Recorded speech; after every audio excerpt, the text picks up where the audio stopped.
그리스도인들도 새해 많은 신앙의 결심을 합니다.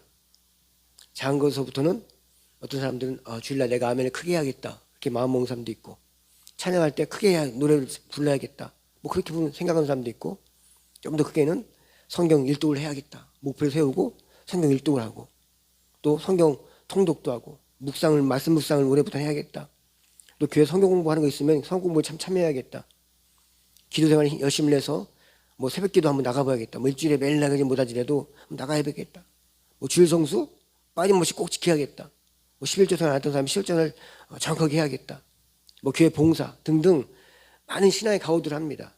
뭐 크든 작든 이 모든 것들은 참으로 귀합니다. 우리가 믿음을 가진 이로서 열심을 품고 해야 할 것들입니다.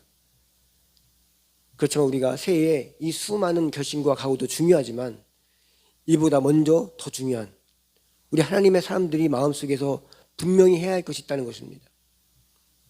이것부터 이것부터 시작돼야 우리의 결심과 각오가 더 분명해진다는 것이죠.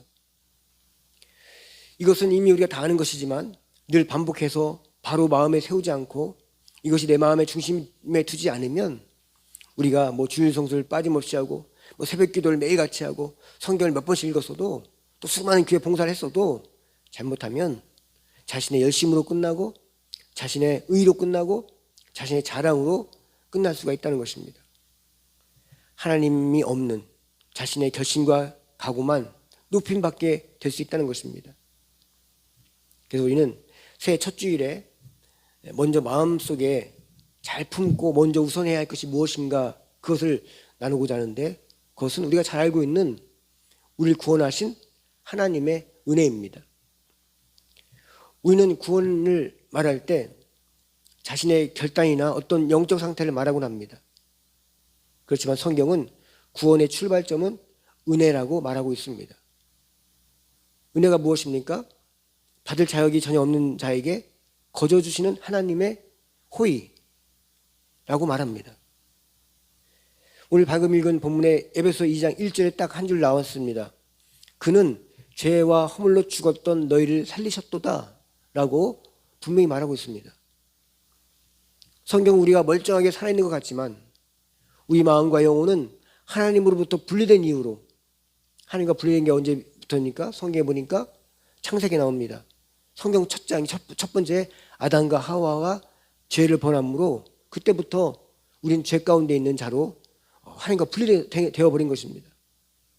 그 분리된 이유로 죄와 허물로 이미 죽어버린 그런 자라고 에베소서 2장 1절은 말하고 있습니다. 그래서 우리는 이미 죽은 존재이기에 스스로 살아날 수가 없죠. 죽은 사람이 스스로 살아날 수가 있습니까? 그거 없습니다. 물에 빠져 허우적거리는 사람에게 구명조끼나 구명줄을 던져주면 살 수 있겠지만 이미 바닥에 가라앉아 숨이 끊어진 사람에게는 구명줄 던져줘도 성이 없다는 것입니다. 이 말이 뜻하는 것은 하나님께서 우리를 구원하신 이유는 우리 안에 구원받을 만한 가능성이나 어떤 선함이 전혀 아무것도 없기에 오직 하나님의 주권적인 독단적인 긍휼과 사랑으로만 구원을 받았다는 것입니다. 이것을 성경은 은혜라고 말합니다. 이처럼 전적인 하나님의 은혜만이 구원의 이유라면 그 은혜를 우리 삶으로 받아들이는 것이 믿음입니다. 이 은혜는 이 세상 모든 사람에게 하나님이 베풀고 있습니다. 그렇지만 그 은혜가 하나님으로부터 왔음을 깨닫는 것은 우리가 믿음을 가질 때 안다는 것이죠. 하나님 믿는 사람이든 안 믿는 사람이든, 절에서 뭐 불공을 드리는 사람이든 아니면 저기 무당 밑에서 비는 사람이든 누구에게도 태양빛은 다 동일하게 비치는 것 같이 하나님의 은혜는 다 사람이라면 악한 자다, 죄악자나 잘난 자나 못난 자나 누구에 다 동일하게 비춥니다. 그렇지만 그 은혜에 감사하고 이게 하나님의 은혜구나 깨닫게 하는 것은 우리의 믿음이라는 것이죠. 이 믿음은 하나님의 은혜가 우리 안에 들어오는 통로인 것입니다. 그래서 교회를 다니는 이들 중에는 우리의 믿음으로, 나의 믿음으로 구원을 받은 것이라고 생각하기도 합니다. 틀린 말은 아니지만 틀렸습니다. 이 말은 내 의지로 믿었으니 하나님이 구원을 주셨다라고 생각한다는 것입니다. 내 의지로 믿었으니. 믿음은 의지 쪽이 좀 강합니다.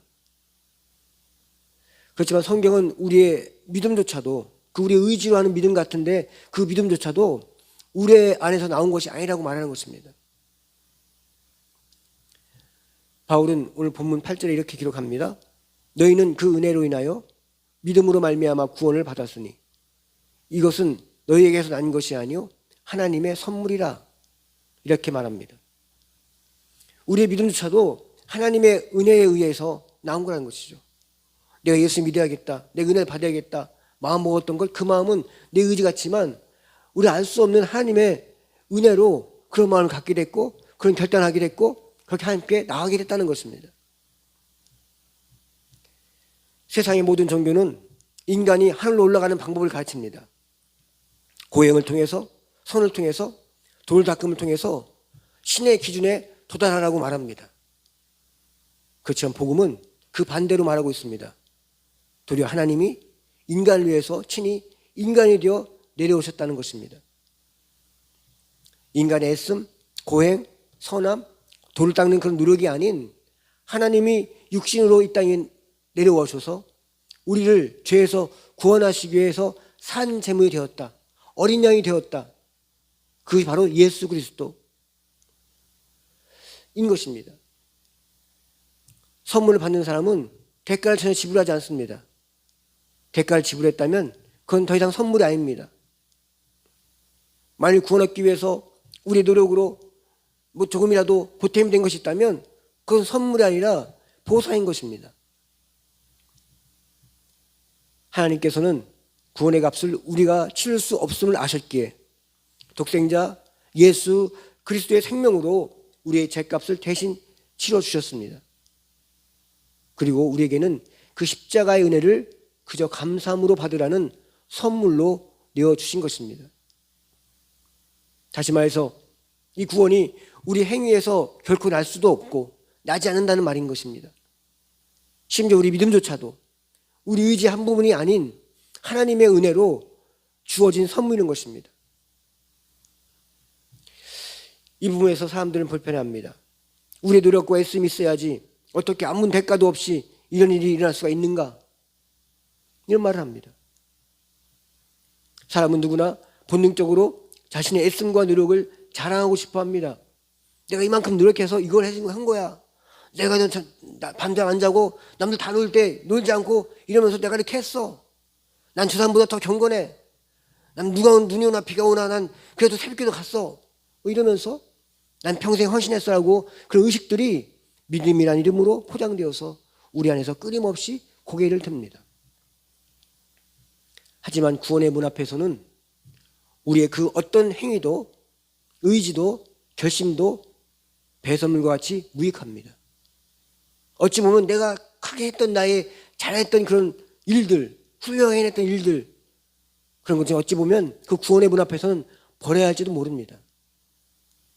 마치 태양 앞에 촛불을 켜는 것은 아무런 의미가 없듯이 하나님의 완전한 의인 예수 그리스도의 십자가 앞에서는 우리의 찢기 같은 도덕심은 하나님 앞에 내세울 것이 아닌 버려야 할 것들이라는 것입니다.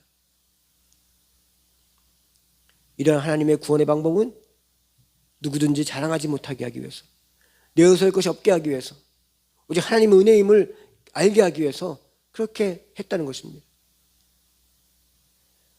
천국에 갔을 때 우리 중 누구도 자신의 어떠함을 뽐낼 수가 없습니다.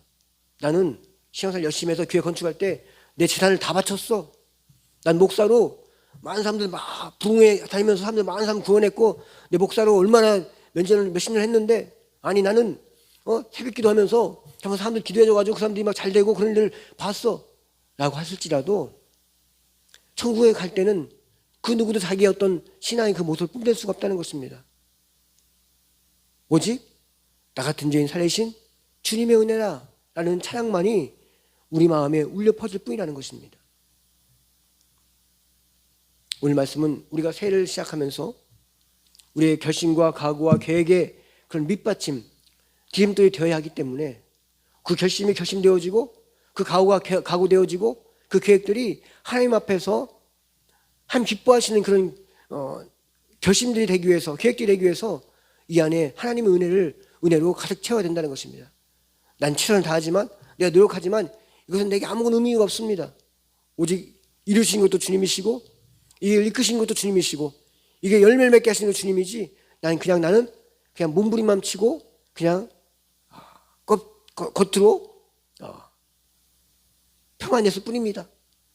이렇게 되어야 된다는 것입니다. 이게 우리의 하나님의 은혜가 이 새 시작의 기초석이 되어야 될 것입니다. 올 한 해도 하나님의 전적인 은혜를 시작되어서 그 은혜의 반석 위에 2020년의 비전을 품는다면 우리는 분명 멋진 한 해가 될 것이고, 일이 잘 안 되어도 감사할 것이고, 그 안 된 일 속에서도 하나님의 기쁨으로 하나님의 우리의 베푸실 은혜들을 바라보면서 기쁨으로 나가는 그런 믿음의 삶으로 우리 한 해가 풍성해지지 않겠나 믿음을 선포하며 오늘 말씀을 나눕니다. 기도하겠습니다. 좋으신 하나님, 우리가 예수 믿은 것, 우리가 한 게 아무것도 없습니다. 믿는 것조차도 하나님께서 그 마음을 주셨기 때문에 우리는 단지 알지 못할 뿐이지, 그 마음은 우리 마음속에 나올 것이 아무것도 없고, 나올 거란 건 죄밖에 없고 악함밖에 없고 어리석고 미련한 것밖에 없고 죄악된 것밖에 없습니다. 그런데 이런 더러운 우리 마음속에 하나님을 향한 마음을 갖게 하는 것, 하나님이 주신 마음이 아니면 어디서 나오겠나이까. 우리 예수 십자가의 은혜로 우리의 모든 더럽고 악한 것들을 다 씻어내 주시고, 아직도 버리지 못한 악한 습관들이 있습니다. 더러운 아버지 생각들과 마음들과 어둠들이 있습니다. 우리 십자가 앞에 다 토해내오니 우리 예수의 보혈로 씻어내 주셔서 우리 마음이 흰 눈보다 더해지는 정결함으로 주 앞에 나오는 그런 한 해가 될 수 있도록 우리에게 새 은혜 허락하여 주시옵소서. 오늘 주 앞에 한 해 시작한 첫 주 주 앞에 예배합니다.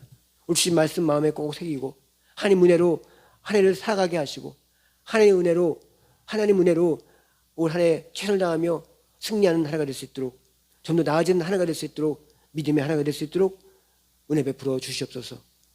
모든 것 감사드리며 예수님의 이름으로 감사하며 기도합니다.